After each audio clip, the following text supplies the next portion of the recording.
കർത്താവിന്റെ തിരുനാമത്തിന് വീണ്ടും മഹത്വം. നമ്മൾ ദൈവത്തിന്റെ വചനത്തിൽ നിന്ന് കേട്ടുകൊണ്ടിരിക്കുകയായിരുന്നു. ദൈവത്തിന്റെ വചനത്തിൽ നാം കേൾക്കാൻ ഇടയായി തീർന്നത്, ഇവനും അബ്രഹാമിന്റെ സന്തതിയാകയാൽ ഈ ഭവനത്തിന് രക്ഷ വന്നിരിക്കുന്നു. ആ ഭവനത്തിന് രക്ഷ വന്നത് എങ്ങനെയാണ്? എന്തുകൊണ്ടാണ് സക്കായി അബ്രഹാമിന്റെ സന്തതിയായി ദൈവം അംഗീകരിച്ചത്? ഇതാണ് നമ്മൾ ഏറ്റവും ശ്രദ്ധിക്കേണ്ടത്. കർത്താവിന്റെ വചനത്തിൽ നമ്മൾ പഠിക്കുന്നത്, തക്ക കാലത്ത് ഫലം കായ്ക്കുന്ന ഒരു വൃക്ഷമാണ് അനുഗ്രഹിക്കപ്പെടുന്നത്. തക്ക കാലം എന്ന് പറയുന്ന ഒരു കാലം എല്ലാ വൃക്ഷങ്ങൾക്കുമുണ്ട്. അതതിൻ്റെ കാലം എന്ന് പറയുന്ന ഒരു കാലവും ഉണ്ട്. ഇപ്പോൾ ഇന്നത്തെ ഈ സമയത്ത് നമുക്ക് മാങ്ങ കിട്ടണമെന്ന് പറഞ്ഞാൽ അത് പ്രയാസമാണ്. മാങ്ങ കിട്ടണമെങ്കിൽ, സുലഭമായിട്ട് കിട്ടണമെങ്കിൽ 2 മാസം കഴിയും, 2-3 മാസം കഴിയും. കാരണം ഇത് മാങ്ങയുടെ കാലമല്ല, അത് മാവിൻ്റെ കാലം. എന്നാൽ ഈ സമയത്ത് ഇന്ന് മാവിന് ഇലയും കമ്പും അല്ലാതെ മറ്റൊന്നും ഇല്ലാതിരിക്കുന്ന സമയത്ത് കർത്താവ് വരുവാണ് ആ മാവിൻ്റെ ചോട്ടിൽ. അപ്പോൾ അതിന് ഫലമുണ്ടെങ്കിൽ, അത് കാലമാകണമെന്നില്ല, ഏത് സമയത്താണ് കർത്താവ് വരുന്നതെങ്കിലും അതിനു വേണ്ടി ഫലം കായ്ക്കുന്നുണ്ടെങ്കിൽ അതാണ് തക്ക കാലം. അതാണ് ഇവിടെ നാം കാണുന്നത്. എല്ലാവർക്കും ഇപ്പോ നീതിയുണ്ട്, തങ്ങൾക്കുള്ളത് ദരിദ്രർക്ക് കൊടുക്കാനുള്ള മനസ്സുണ്ട്, എല്ലാം ഉണ്ട്. പക്ഷേ അത് കർത്താവിനോടുള്ള ബന്ധത്തിൽ കർത്താവ് അടുത്ത് വരുമ്പോൾ, കർത്താവ് ഫലത്തിന് വേണ്ടി വരുമ്പോൾ അവരിൽ നിന്ന് ഫലം കായ്ക്കുന്നുണ്ടെങ്കിൽ അവൻ്റെ ജീവിതം അനുഗ്രഹിക്കപ്പെടും, അവൻ ധന്യനായി തീരുകയും ചെയ്യും. അതാണ് കർത്താവിൻ്റെ വചനത്തിൽ നമ്മൾ ശിമോന്റെ വിഷയത്തിൽ നാം കാണുന്നത്. കർത്താവിനെ സൽക്കരിക്കാനായിട്ട് തൻ്റെ ഭവനത്തിലേക്ക് വിളിച്ചു.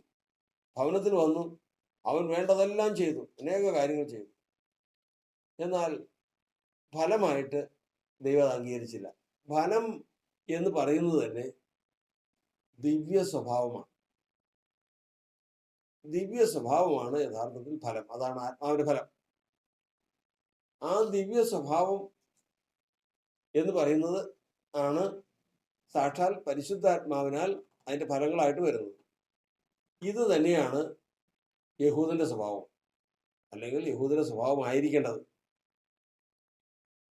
ഈ സ്വഭാവത്തിൽ ഏറ്റവും ശ്രേഷ്ഠമായ കാര്യങ്ങളാണ് മറിയ ചെയ്തത്.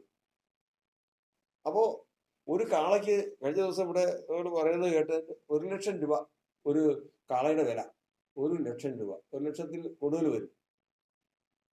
അപ്പോൾ അങ്ങനെയുള്ള കാള, ആട്, മറ്റ് പക്ഷികൾ, ഇങ്ങനെയുള്ള അനവധി മൃഗങ്ങളെ അറുത്ത് വൻ സദ്യയാണ് ഒരുക്കിയിരിക്കുന്നത്. മേത്തരമായി വീഞ്ഞും എല്ലാം ഉണ്ട്. കർത്താവ് അതിനോട് ചേർന്ന് അത് ആ സൽക്കാരം പങ്കുകൊണ്ടിട്ടുമുണ്ട് ശിമോന്റെ കയ്യിൽ നിന്ന്. എന്നാൽ മറിയ ദൂരത്തു നിന്ന് കരഞ്ഞുകൊണ്ട് നിന്ന് അവൾ അടുത്ത് വന്നു. അവളുടെ കണ്ണുനീരുകൊണ്ട് കാല് കഴുകി, തുവർത്തി, വിശേഷപ്പെട്ട തൈലം പൂശി, പാദം ചുംബിച്ചു.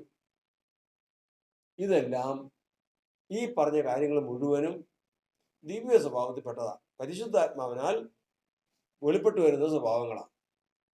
ഇവിടെയാണ് അവിടെ മാർക്ക് വീണത്. നമ്മുടെ അതിനകത്ത് പറഞ്ഞ ഇത്രയും ലക്ഷക്കണക്കിന് രൂപ ചെലവ് ചെയ്ത്, ഇന്നത്തെ കണക്കിന് ഇത്രയും രൂപ ചെലവ് ചെയ്ത് യേശുവിനും ശിഷ്യന്മാർക്കും സദ്യ ഒരുക്കി പക്ഷേ പണം ചെലവ് ചെയ്ത ശീമോൻ സാക്ഷ്യം പ്രാപിച്ചില്ല.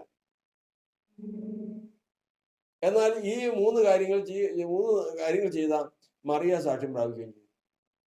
ഒടുവിൽ കർത്താവ് വിളിച്ചിട്ട് പറഞ്ഞു, ശിമോനെ, നിന്നോട് എനിക്കൊരു കാര്യം പറയാനുണ്ട്. ഗുരു, എന്താണെന്ന് പറഞ്ഞാൽ, ഞാൻ നിന്റെ വീട്ടിൽ വന്നു, നീ എൻ്റെ കാലിൽ വെള്ളം തന്നില്ല. തന്നോ? ഇല്ല. കാരണം ഒരു യഹൂദന്റെ മര്യാദയാണ് തൻ്റെ വീട്ടിൽ ആര് വന്നാലും, അതിഥിയായിട്ട് വന്നാൽ അവൻ്റെ കാല് കഴുകാൻ വെള്ളം കൊടുക്കുക. രണ്ടാമത്തത്, നീ എന്നെ ചുംബനം ചെയ്തില്ല. ഒരു ശ്രേഷ്ഠനായ യഹൂദനാണ് തന്റെ ഭവനത്തിൽ വരുന്നതെങ്കിൽ നീ ചുംബനം ചെയ്യില്ലേ? ചുംബനം ചെയ്യും. നീ ചെയ്തോ? ഇല്ല, നീ അത് ചെയ്തില്ല. പക്ഷെ നീ ചെയ്യും. ആർക്ക് ചെയ്യും? നിന്റെ മനസ്സിൽ ചിലരുണ്ട്, അവർക്ക് നീ ചെയ്യും. അവർക്ക് വെള്ളവും കൊടുക്കും.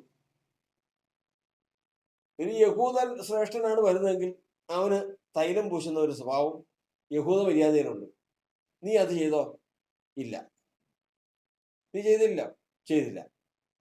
അവൻ തൈലം പൂശുന്നവരുണ്ട്, അവൻ പാദം കഴുകുന്നവരുണ്ട്, അവൻ എല്ലാ കാര്യങ്ങളും ചെയ്തു കൊടുക്കുന്നവരുണ്ട്. ആ നിലയ്ക്ക് യേശുവിനെ കണക്കൂട്ടിയിട്ടില്ല. അവിടെ നീ നോക്ക്, ഈ സ്ത്രീയെ നോക്ക്. അവള് ഞാൻ വന്നപ്പോൾ മുതൽ കണ്ണുനീരുകൊണ്ട് എൻ്റെ കാല് കഴുകി, എൻ്റെ പാദം ചുംബിച്ചു, തോർത്തി, തൈലം പൂശി. നോക്ക്, ഈ 3 കാര്യങ്ങൾ ചെയ്തല്ല. അത് യഹൂദന്റെ മര്യാദയാണ്. അത് പുറപ്പെട്ടു വന്ന പരിശുദ്ധാത്മാവിന്റെ സ്വഭാവത്തിൽ നിന്ന്. അത് ദിവ്യ സ്വഭാവമാണ്. അതേ ഫലമായിട്ട് കണക്കൂട്ടുള്ളൂ. നീ കാളയെ അറുത്ത് കഴിഞ്ഞാൽ, നീ മൃഗങ്ങളെ അറുത്ത് വൻ സദ്യ ഒരുക്കി കഴിഞ്ഞാൽ അത് ഫലമായി തീരില്ല. ഫലമായി തീരണമെങ്കിൽ അതിന് അതിൻ്റെതായ മാനദണ്ഡമുണ്ട്. അത് കായ്ക്കുന്നത് നീ ഇതൊക്കെ ചെയ്യും, ഈ ഫലങ്ങളൊക്കെ ചെയ്യും.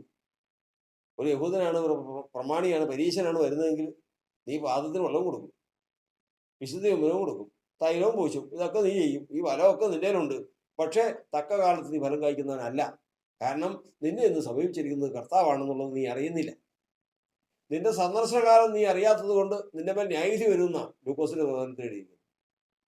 കർത്താവ് ഫലത്തിന് വേണ്ടി അടുത്ത് വരുമ്പോൾ ആ ഫലം കായ്ക്കുന്നുണ്ടെങ്കിൽ ദൈവത്തിന്റെ വചനം പറയുന്നത് ആ ഫലം അനുഭവിക്കുന്ന കർത്താവിനാൽ അവൻ അനുഗ്രഹിക്കപ്പെടും.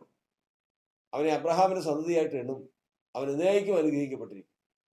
ഇന്ന് കർത്താവിന്റെ സന്നദ്ധയിൽ ദൈവത്തിന്റെ വചനം നമ്മെ പഠിപ്പിക്കുന്നത് ഇതാ, കർത്താവെ, നീ സന്ദർശിക്കുന്ന സമയത്ത് ഫലം കായ്ക്കുന്ന ഒരു വൃക്ഷമായി, സാക്ഷാൽ അബ്രഹാമിന്റെ സന്തതിയായി, ആത്മാവിന്റെ ഫലങ്ങൾ പുറപ്പെടുവിക്കുന്നവരായി, ദിവ്യ സ്വഭാവത്തിന് കുട്ടാളികളായി ഞങ്ങളെയും ഞങ്ങളുടെ സഹോദരങ്ങളെയും തീർക്കണമെന്നുള്ള പ്രാർത്ഥനയോടെ ഇന്ന് നമുക്ക് കർത്താവിലേക്ക് മുട്ടുകളെ മുടക്കാം, പ്രാർത്ഥിക്കാം. വലിയവനായ ദൈവം നമ്മെ അനുഗ്രഹിക്കട്ടെ. ഇവനും അബ്രഹാമിന്റെ സന്തതിയാകയാൽ ഈ ഭവനത്തിന് രക്ഷ വന്നിരിക്കുന്നു. കർത്താവിന് സ്വന്തം